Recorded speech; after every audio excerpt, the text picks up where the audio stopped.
오늘 이 시간에는요, 믿음을 나타내는 감사라는 제목으로 함께 우리 하나님의 말씀을 듣도록 하겠습니다.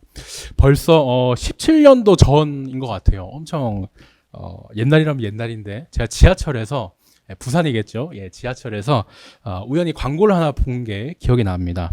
이제 오래돼서 정확하게 제가 기억은 안 난다는 점 솔직하게 말씀드리는데 대략 이제 내용이 그랬습니다. 맛있는 밥을 먹으면 1시간이 행복하대요. 맛있는 밥을 먹으면. 그리고 좋은 핸드폰을 사면 한 달이 행복하답니다. 맞는 것 같나요? 네. 그리고 자동차를 사면 1년이 행복하다고 합니다. 그러면서 마지막에 나오는 게 뭐냐면요. 다이아몬드를 사면 평생 행복하다. 그런 광고 문구였습니다. 이게 딱 봐도 다이아몬드 그 보석 광고였겠구나. 예상이 되시죠? 당시에도 이제 저는 신앙이 있었기 때문에 뭐 다이아몬드 뭐 평생 행복하다 뭐 그런 소리 하고 있네 하면서 뭐 이상한 소리 하네 이제 그렇게 생각을 했습니다. 맛있는 밥도 1시간짜리고 이제 소화될 때까지, 그리고 핸드폰, 자동차 뭐 전부 다 그 기간이 있는데 뭐 결국 다이아몬드라고 뭐 다르겠습니까? 똑같이 그 다이아몬드도 시간이 지나면 그죠? 뭐 소화되어서 사라져버린 밥이든지 중고가 되어버린 뭐 핸드폰, 뭐 자동차든지 뭐든지 당연한 것이 되어버리고 행복도 조금씩 잊혀질 겁니다. 그리고 어느 순간 더 이상 이제 행복을 못 느껴지게 되기도 하겠죠. 그럼 결국에 평생 행복한 것은 무엇인가? 뭐 너무 정답인데 하나님만 생각하면서 하는 게 행복하겠죠. 평생 행복하겠습니다. 목사님 뭐 너무 뭐 뻔한 이런 답을 말씀하십니까 생각하실지도 모르겠는데요. 뻔한 답은 맞습니다. 그런데 그래서 그럴까 이게 오히려 지켜지기가 참 힘든 말이에요. 아무리 좋은 것도 그죠? 익숙해지면 당연한 것처럼 느껴지면서 이 행복함이 조금씩 이제 닳거나 잃어버리는데, 우리가 하나님께 받은 그 은혜, 그 처음에 너무 큰 감격과 그런 은혜와 그런 큰 사랑을 느꼈지만 익숙해지다 보니 또 갈수록 좀 당연하게 생각하게 되면서 그 감사함을 잃어버리게 되기도 합니다. 또 어때요? 삶을 살다 보면 바쁜 일이 너무 많습니다. 하고 싶은 일도 많고 해야 할 일도 이제 너무 많기 때문에요. 괜히 막 이제 더 부족한 것만 느끼게 되면서 그 감사를 잃어버리게 되는 것 같습니다. 말로는 뭐 하나님 계시면은 뭐 충분하지, 평생 행복하지, 감사하지, 그렇게 저희가 답을 얘기하지만 정말 이 힘든 세상 속에서 그 답대로 사는 게 참 쉽지만은 않죠. 오늘 말씀에도요, 이렇게 은혜를 받고 감사함을 잃어버린 이런 사람들이 나옵니다. 근데 모두가 또 감사함을 잃어버린 건 아니에요. 감사한 사람도 있는데 분명히 같은 일을 겪었는데 다르게 반응하는 사람들이 있거든요. 어떻게 하다가 이런 차이가 생겼는가? 오늘 저희가 함께 말씀을 보면서 감사에 대해서 한번 또 배웠으면 좋겠습니다. 저희가 계속 누가복음 본문을 매일 성경 본문을 따라서 들어오고 있습니다. 이 누가복음에서 가장 많은 분량을 차지하는 게 예수님의 이제 여행 이야기였죠. 갈릴리에서 이제 예루살렘으로 가시는 이 여행길 이야기였습니다. 예수님이 먼저 이제 갈릴리에서 제자들 부르시고 갈릴리 주변 호수도 건넜다 하면서 이제 제자들에게 이제 훈련을 시키십니다. 그러고 나서부터 누가복음 9장부터 이제 무려 19장까지 이 예루살렘으로 가는 긴 여정이 시작이 됩니다. 십자가에 달리실 거를 다 아시고도 예수님은 이 예루살렘으로 이제 향하시는 거예요. 그래서 순례길이라고도 제가 말씀을 드렸는데, 예수님이 이제 이 순례길을 시작하면서 제일 처음 잊지 말아야 할 체크리스트 얘기하셨던 적이 있는데, 그게 벌써 저희가 들은 게 3월 초거든요. 근데 벌써 이제 3월이 다 끝나가는 지금 30일까지 왔는데, 오늘 이 예수님의 여행도 조금씩 이 본문을 따라 이제 끝나가고 있습니다. 이제 예루살렘 근처에 이제 가면 갈수록 다 가고 있어요. 비행기나 이제 기차를 타 보신 분은 아시겠지만 이제 출발할 때도 그렇고 격려할 때 또 도착할 때도 방송이 나옵니다. 뭐 우리 기차는 뭐 곧 대전역에 도착합니다. 이런 식으로 어디 도착하는지 그 목적지를 얘기를 해주는데요. 오늘 11절 말씀도 보시면 그렇습니다. 이 여행길이 19장 가까이 되고 오늘 말씀은 17장이지만 19장 가까이 와서 이제 이 여행이 끝날 때가 되니까 예수님 께서 이제 더 예루살렘 가까워지면서 하시는 사역들을 보여주면서 이제 하나님이 누가를 통해 이 누가복음을 쓸 때 여러분 깜빡하고 계신 거 아니죠? 지금 예수님이 이제 예루살렘 다 와 가십니다. 우리는 예루살렘 가고 있습니다. 이렇게 한 번 더 목적지를 말씀해 주고 있습니다. 그러니까 지금 이 예루살렘으로 가는 길이라는 사실이 정말 중요하구나. 이걸 저희가 또 생각해 볼 수 있고요. 오케이. 지금 목적지가 예루살렘이라는 건 저희가 잘 알겠습니다. 자, 그렇다면 어디 있는지 그것도 잘 살펴봐야 되겠는데 현 위치에 대해서 또 11절에서 말씀을 해주시죠. 어디라고 합니까? 사마리아와 갈릴리 사이에 지금 여기 이렇게 계시다고 합니다. 11절에서 이렇게 갈릴리 사마리아 이렇게 말씀을 하시는데 이때는 이제 고대 시대 아니겠습니까? 지금 현대에 차는 우리처럼 GPS나 막 지도에 나온 것처럼 딱 여기서부터는 뭐 세종, 여기서부터는 대전 이렇게 딱 경계가 있지 않습니다. 그래서 이 사마리아와 갈릴리 사이라고는 하지만 그 경계가 모호하고 애매하다는 사실, 그걸 저희가 또 기억하면 좋겠습니다. 이렇게 애매한 곳에서는 어떻게 해요? 서로 비슷비슷하게 어울려서 살면은 문제될 게 없습니다. 뭐 대전 살다가도 볼 일 있으면은 세종에도 갔다가 뭐 세종 살다가도 뭐 볼 일 있으면 대전에 갔다가 이런 식으로 왔다 갔다 하면서 이렇게 지내게 되죠. 그런데 이 사마리아와 갈릴리는요 이렇게 좀 사이좋게 지낼 수가 없었습니다. 갈릴리는 유대인 지역이고 유대인 동네고 사마리아에는 이제 사마리아 그 동네이기 때문에 서로 두 사람 사이가 좋지 않기 때문에 사이가 나쁘죠.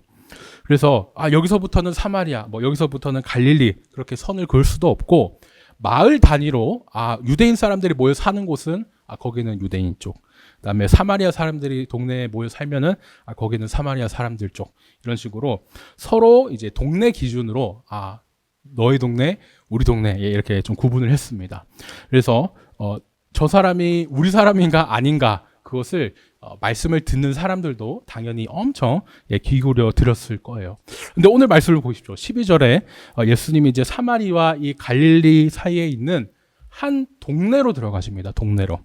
그런데 이 동네가 뭐 유대인 동네인지 사마리아 동네인지 일부러 지금 말씀을 안 해주고 있어요. 일부러 좀 궁금하게 하면서 이 얘기를 계속 이어나가는데 그 동네에 들어가니까 유대인인지 사마리아인지 일단 모르겠는데 나병 환자 10명이 예수님께 나옵니다. 이 동네 정체가 일단은 밝혀졌죠. 뭐 유대인인지 사마리아인지는 모르겠지만 일단 나병 환자 마을, 그 환자들이 모여 사는 마을이었던 겁니다.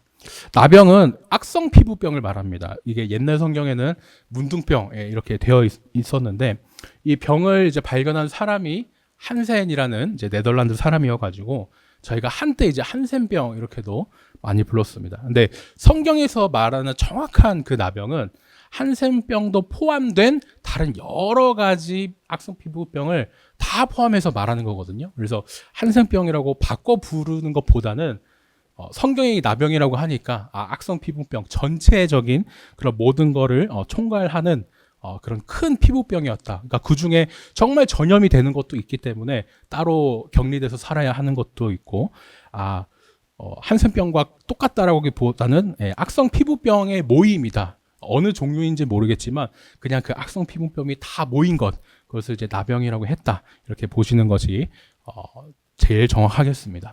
근데 이 나병에 걸린 사람들, 이 레위기 말씀이라면요, 이 나병 환자들은 다른 사람들이랑 함께 살 수가 없었습니다. 같은 동네에 살 수가 없어요. 왜? 제가 말씀드렸듯이 전염이 될 수 있으니까. 저희가 코로나 때처럼 다른 사람을 막 전염시킬 수도 있기 때문에 또 자기 자신의 그런 위생을 위해서도 그렇고 동네 밖에서 이렇게 살아야만 했습니다. 그러니까 가족들과 같이 살고 있으면은 가족들 없이 혼자서 따로 떨어져 나와야 살 정도로 이렇게 격리를 시켰습니다. 혹시나 만약에 누가 다가온다 그러면은 나는 부정합니다. 부정하다. 쉽게 말하면은 나는 더럽습니다. 더러워요. 가까이 오지 마세요. 이런 식으로 큰 소리를 외치면서 다가오지 마세요. 이렇게 정말 자존심 상할 수도 있는데 그렇게 외쳐야만 했습니다. 그게 율법에 그렇게 적혀 있었기 때문이에요. 근데 오늘 이 나병 환자 마을에 있는 사람들도 그런 사람들이죠. 지금 사마리아와 그 갈릴리 경계에 있는 이 마을에는 사마리아 마을에서도 쫓겨나고 그 다음에 갈릴리 마을에서도 쫓겨난 이 사람들이 같이 모여서 살고 있었습니다.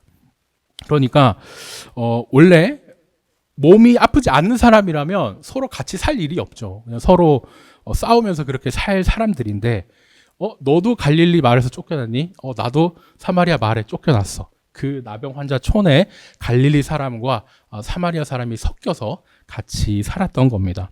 뭐 어느 출신 이런 거 따질 거 없이 나병 환자로 같이 어울려서 살고 있었는데 그 나병 환자 촌에 마을에 이제 예수님이 찾아가신 거예요. 예수님 원래 이제 출발하셨던 곳이 이제 갈릴리고 이제 목적지가 예루살렘인데요. 이게 북쪽에서 남쪽으로 흘러가는 이 수직 방향으로 되어 있습니다. 근데 재밌는 거는 제가 이렇게 그림을 그리긴 했지만 또 경계선을 보면은 사마리에서 갈릴리로 또 동서 방향으로 또 이렇게도 되어 있거든요. 그러니까 예수님이 목적지가 있지만 가장 빨리 가는 것보다도 일부러 돌아가시는 거예요. 이 나병 환자들을 생각하면서 일부러 이 사람도 살피고 저 사람도 살피면서 이제 이 마을까지 오시게 된 겁니다.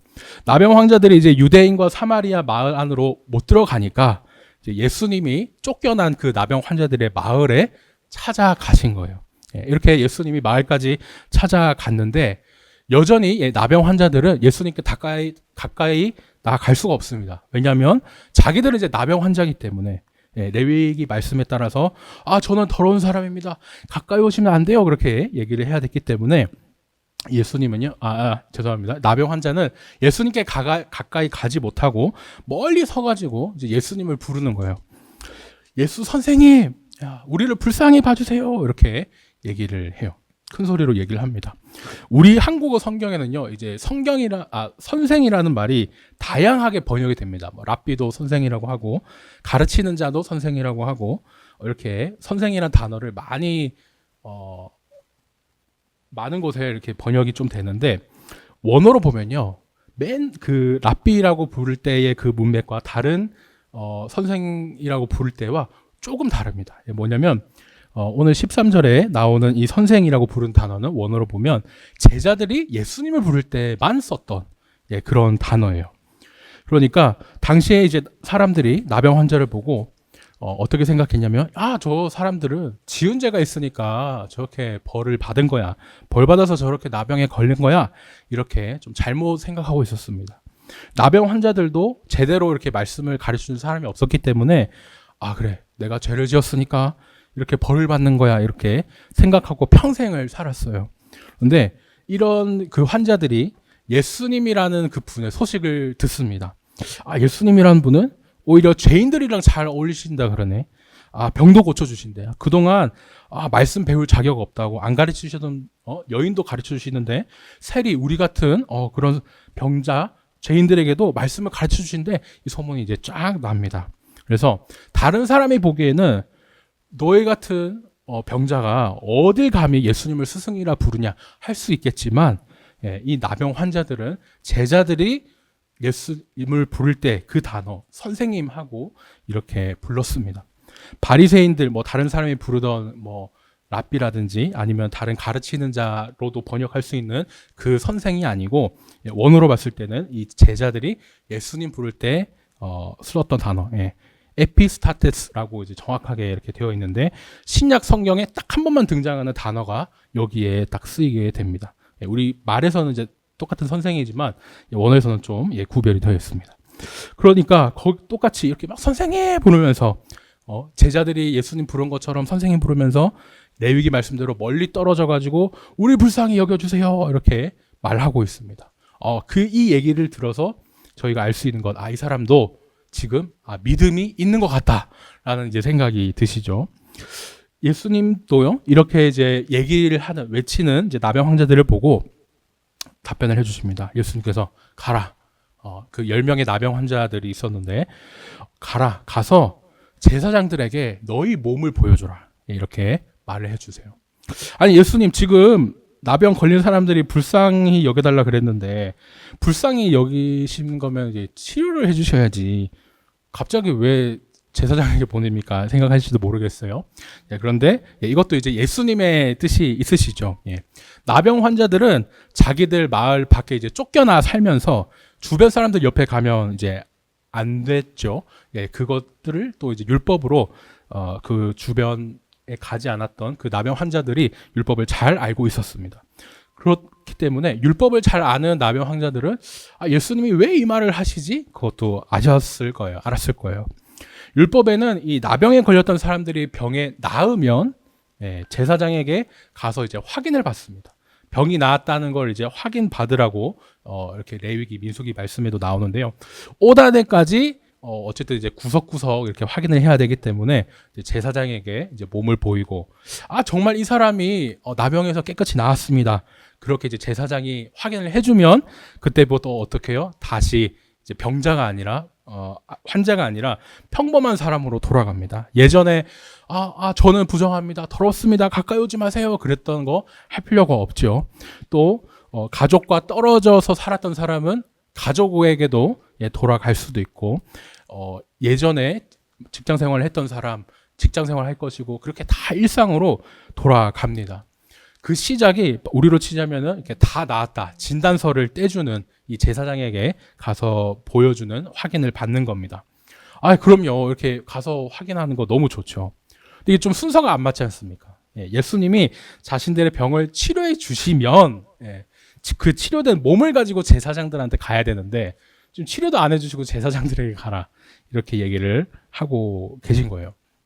만약에 믿음이 없거나 뭐 이렇게 약한 사람이라면 예수님 지금 뭐 장난하시는 것도 아니고 뭘 낫지도 않았는데 제사장에게 갑니까? 일단 치료를 해주시고 그럼 제가 갈게요. 이렇게 얘기했을지도 모르겠어요.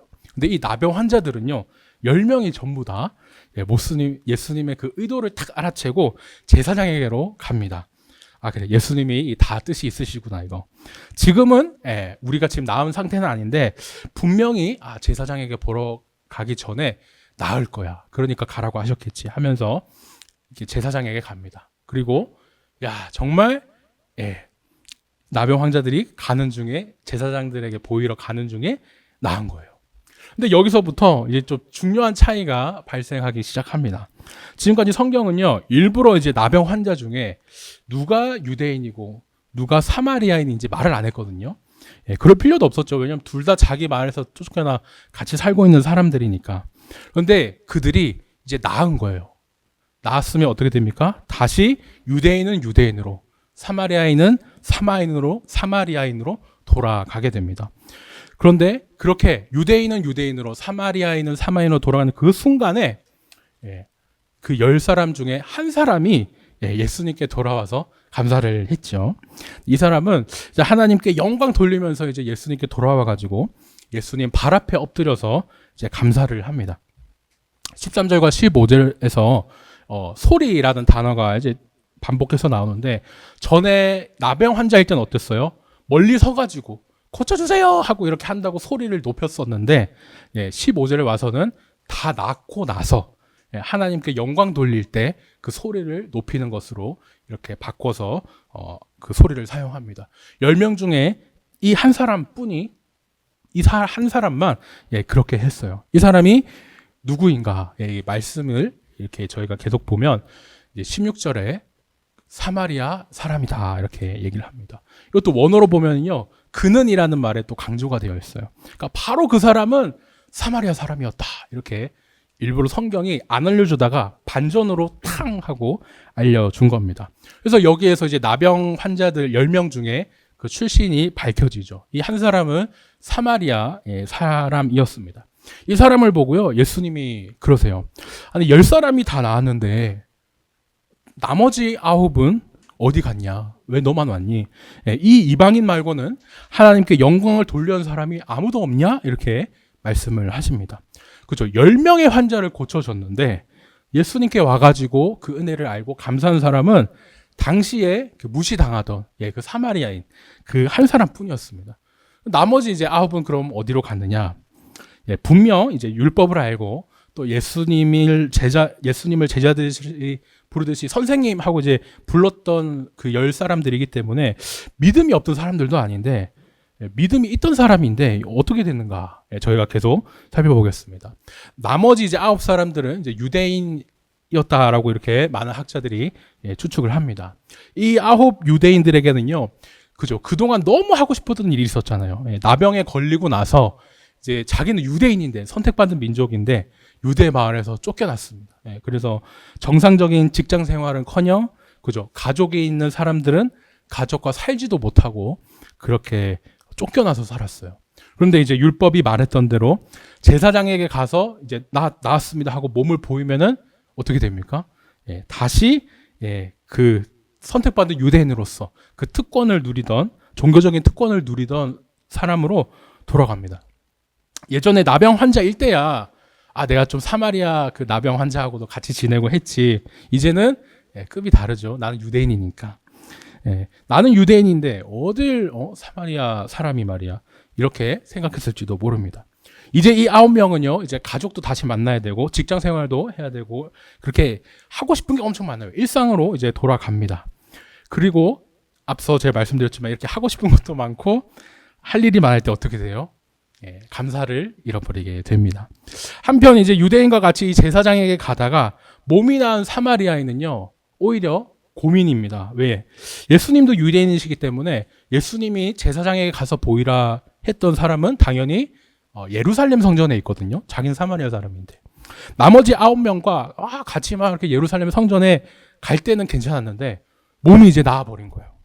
야, 너도 나았니? 나도 나았어. 막 이렇게 서로 기쁘게 얘기도 주고받았을 텐데 9명은 이제 예루살렘 성전으로 유대인이기 때문에 갑니다. 근데 사마리아에는 문제가 있죠. 제가 주보에 예수님 당시에 이제 성전 사진을 들고 왔는데요. 이제 앞에 뒤에도 있습니다만, 헤롯 왕이 좋은 그림 보여드리면 헤롯 왕이 이제 유대인에게 환심을 사려고 정말 이거를 좀 화려하게 지었습니다. 그래서 편의상 헤롯 성전이라고 이제 저희가 부르는데 구조를 보시면은 여기 성소가 있고 여기 3번 장막 뒤에 지성소가 있어요. 3번 장막 뒤에 지성소가 있습니다. 이게 큰 그림이고 이제 더 작게 보면은 여기 이제 성소와 지성소 이렇게 이제 보이시죠? 그래서 당시에는 이 성소가 있는 여기에서 예배죠, 제사를 이렇게 드렸습니다. 지성소도 제가 아까 보여드렸는데 이 지성소에는 딱 대제사장만 대속제일에 이제 1년에 딱 한 번만 들어갈 수 있었죠. 그리고 더 넓은 이곳은 여기 부분은 제사장의 뜰이라고 해서 제사장만 들어갈 수 있었습니다. 근데 제사장이 이제 제사를 드리고 예배 드릴 때 할 때 이제 예배자, 그러니까 이스라엘 유대인 남자도 들어갈 수 있었기 때문에 제사장의 뜰 공간은 이스라엘인 그 남자의 뜰과 좀 비슷하다. 큰 구분 없이 저희가 이렇게 볼 수 있었어요. 그럼 이제 여인들은 어떻게 했느냐? 여기 그 밖에 있는 여인의 뜰까지 들어올 수 있었습니다. 지금 보면은 이거 차별 아니야? 생각할 수 있지만 남자만 우대하는 거 아니야? 생각할 수 있지만 또 당시 문화에서는 이제 어쨌든 남자가 가정의 대표로서 또 예배나 다른 것에 많이 참석을 했죠. 그래서 온 가족 대표로 이제 아버지가 예배를 드렸기 때문에 이 여인의 뜰은 오히려 더 왜 여기까지 밖에 못 들어가 그게 아니고 여기까지 그래도 유대인이니까 유대인 여인도 유대인이니까 그래도 성전 안에 들어가게 해줄 수 있구나. 공간을 만들어줬구나. 이렇게 저희가 또 반대로 생각하면 당시의 문화를 따라 좀 이해를 좋아할 것 같습니다. 이제 그러고 나서 제가 말씀드리고 싶었던 여기 좀 빨간 부분 여기를 보십시오. 여기는 성전 밖입니다. 여기가 바로 이방인의 뜰이에요. 제가 여기에도 이렇게 표시를 해놨는데 성전이 이렇게 있고 안에 이제 다 보이죠. 제사장의 뜰, 이제 일부러 한국어로 된 것도 가져왔는데 여인의 뜰도 있는데 그 성전 밖에 물론 이거는 성전 뜰입니다. 성전이 아니고 이 성전 밖에 이제 이방인의 뜰이 이렇게 있죠. 유대인이 아니기 때문에 그죠. 성전 구조상 성전 안으로는 이제 못 들어가는 게 이방인이었고 사마리아인이었습니다. 심지어 여러 고고학 문헌이나 이걸 보면 성전에 그런 출입금지 안내문도 있었다 그래요. 다른 민족 출입금지 이렇게 되어 있었다고 하는데 그것이 이제 이방인들이 여기 안으로 들어오지 못하게 출입금지 안내문을 썼다라고 이렇게 봐주시면 되겠죠. 예수님께서 이제 18절에서 이렇게 말씀하세요. 이 이방인 말고는 하나님께 영광을 돌리러 온 사람이 없냐 이렇게 얘기를 하시는데 원어로 보면은 이것도 다른 데서 쓰였던 그 이방인과 다른 단어입니다. 이 이방인이라는 단어는 제가 아까 말씀드렸던 출입금지 안내판 있잖아요. 거기에 있던 다른 민족, 정확히 좀 얘기를 하자면 이방인이라기보다는 우리 피 아닌 사람, 이게 다른 피라는 뜻이거든요. 우리 피 아닌 사람, 다른 민족은 출입금지라고 할 때 썼던 그 단어를 여기에서 쓰고 있습니다. 그러니까 사마리아인이 막 지금 열심히 제사장을 만나러 간다고 이 성전 안에 들어갈 수 있습니까? 못 들어가거든요. 유대인이 봤을 때 이 사마리아인은 어쨌거나 피가 다른, 우리 피가 아닌 다른 민족이기 때문이에요. 이방인의 뜰까지는 들어갈 수 있겠죠. 하지만 그것도 다른 유대인들처럼 이렇게 안쪽에 제사장의 뜰까지 들어간다?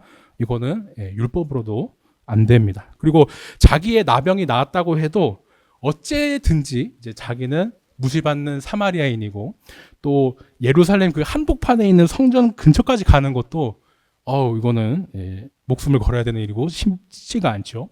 유대인 제사장들이 보기에도 자기는 여전히 더러운 그 개와 같이 다뤘던 사마리아인이기 때문에 부정하고 더러운 자고 내가 나병 환자가 아닐지라도 그런 취급을 받았고 올려주지도 않습니다. 그래서 이 사마리아인 이제 더 이상 환자가 아니지만 이 사마리아인은 결심을 해요. 다른 9명은 유대인이죠. 예루살렘 성전에 제사장한테 찾아가서 딱 확인받고 종교적인 형식과 그런 율법에 따라서 확인을 받고 자기의 욕심이나 하고 싶은 것을 쫓아갈 수 있습니다. 그런데 이 사마리아 사람은요, 아니었어요. 그렇게 못하죠. 대신 더 참된 제사장에게 찾아갑니다. 바로 그 참된 제사장한테 가서 다 나았다 확인을 받는 거예요. 그분이 바로 예수님입니다. 제사장이 원래 어떤 역할을 합니까? 하나님과 사람을 중간에서 이제 연결시켜주는 게 이제 제사장이죠. 그 많은 일 중에 하나가 제사입니다. 제사를 드리면 이제 제사장이 하나님 이 사람 죄 지었는데 용서해 주세요 하고 제물을 태우고 또 그 죄인이 지은 죄를 이제 제물에게 넘겨서 안수기도처럼 이렇게 해가지고 넘겨서 태워서 죄를 없애주는데 이 제사장들도 완전하지가 않았죠. 사람 제사장은. 이 제사장들도 사람이라 죄인이 죄를 용서해 주세요 하고 이렇게 구하는 꼴밖에 안 됐습니다. 근데 예수님은 어떠세요? 참 하나님이시면서 참 사람이시니까 제사장이시지만 죄가 없으신 분이기 때문에 정말 우리의 모든 죄를 지고 돌아가실 수 있는 분이시고 참된 제사장이라고 부를 수 있죠. 히브리서에서도 큰 대제사장 이렇게까지 말씀을 하는데 유대인만을 위한 제사장도 아니에요. 우리와 같이 유대인이 아닌 이방인에게도 제사장이 되는 분입니다. 그렇기 때문에 이제 사마리아인은 참된 제사장이 이제 예수님에게 돌아왔어요. 그렇게 돌아온 사마리아인을 보고 예수님이 뭐라고 하십니까? 19절을 보니까 그래, 예수님이 다 나았다고 그렇게 인정을 해주시죠. 일어나 가라, 내 믿음이 너를 구원하였다 이렇게 말씀을 하는데 원어로는 이제 구원하였다는 말이 또 나았다라는 말과 같이 있습니다.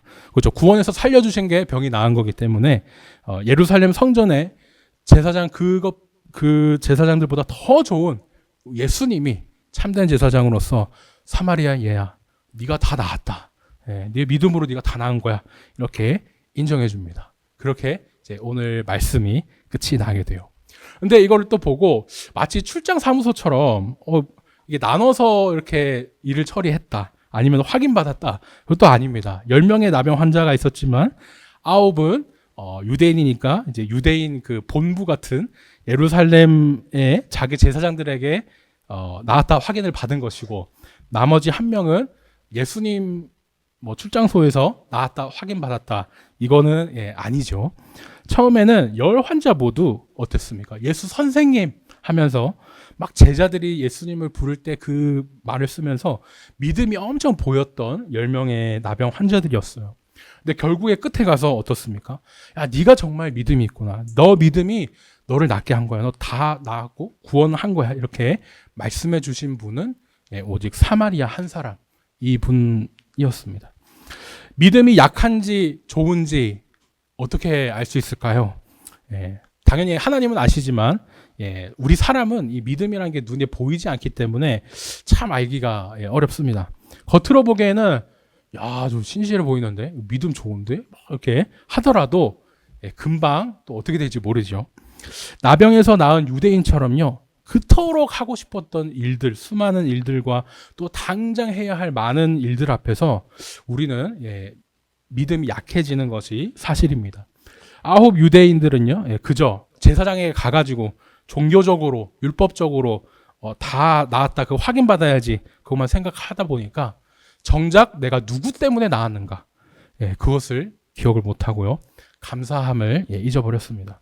그래서 이 9 유대인들은요, 육체는 회복됐을지 몰라요. 몸은 나았을지 모릅니다.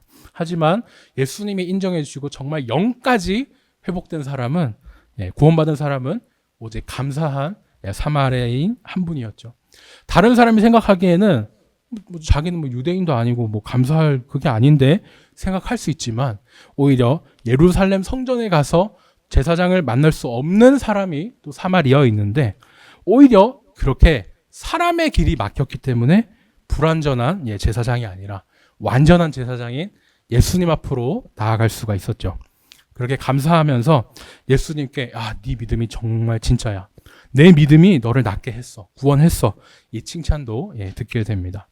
남들이 보기에는요, 감사할 것 하나 없어 보일지라도 오히려 그 상황이기 때문에, 부족한 상황이기 때문에 귀한 줄 알 수 있는 거고, 그렇게 은혜를 누리면서 감사할 수 있었습니다. 오늘 말씀을 정리하겠습니다. 오늘 저희가 예수님께 돌아와서 감사한 그 한 사마리아인의 말씀을 들었습니다. 우리 사회에 보면은 독립군 후손, 6.25 민주화 유공자 이런 분들이 혜택을 많이 받으시는데요. 이런 혜택은 당연히 우리 나라를 위해 헌신하신 분이기 때문에 정말 좋다고 생각합니다. 그런데 상대적으로 또 생각해 보면 이런 혜택이 많아질수록 어째요? 가짜로 막 이렇게 독립유공자가 된다든지, 아니면은 그러면 안 되는데 6.25나 민주화 자기가 참여했다 하는 그런 분도 계시다 그래요. 물론 국가보훈부에서는 이거를 딱 판별해 낸다고 합니다. 거기에 대한 증거, 증인 이런 거 가지고 구분을 한다 그러죠. 누가 나 독립운동 했다니까 이렇게 주장하면 어디서 하셨어요? 이렇게 물어보겠죠. 그러면 말로는 안 하고 속으로 했지, 이러면 어떻게 됩니까? 그거는 독립운동 했다고 인정하기가 좀 그렇죠. 국가보훈부에서는 당연히 안 한 것으로 보겠습니다. 또 어디서 하셨어요? 이러면 나는 대한독립 소리 냈지 하면서 방 안에서 뒤집어 쓰고 방 안에서 입을 뒤집어 쓰고 했다는 거는 이것도 안 한 거나 똑같지 않겠습니까? 분명히 남들이 알도록 저희도 나타내야 될 부분이 신앙에서도 있습니다. 물론 우리 예수님께서는 다 아시지만 우리가 공동체 속에서 살아가다 보니까 예수님이 아닌 다른 공동체원을 위해서도 저희가 이렇게 표현해야 될 필요가 있죠. 오늘 예수님은 감사하는 사마리아인을 보면서 막 이렇게 칭찬을 하셨습니다. 그렇게 사마리아인은 감사하면서 자기의 믿음을 정말 확실하게 보여줬죠.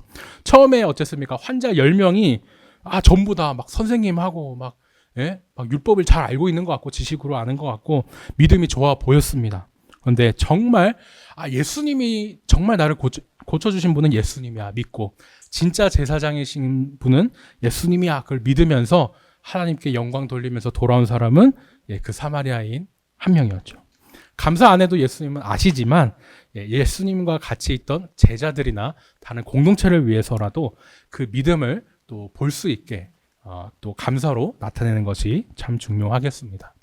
우리 삶에도 주어지는 참 바쁜 일이 있죠. 너무나 바라면서 하고 싶었던 일도 많습니다. 근데 그런 바쁜 일에 너무 쫓기다 보니까 또 저희가 자칫 또 믿음을 빼앗기거나 잃어버리면 안 되겠죠.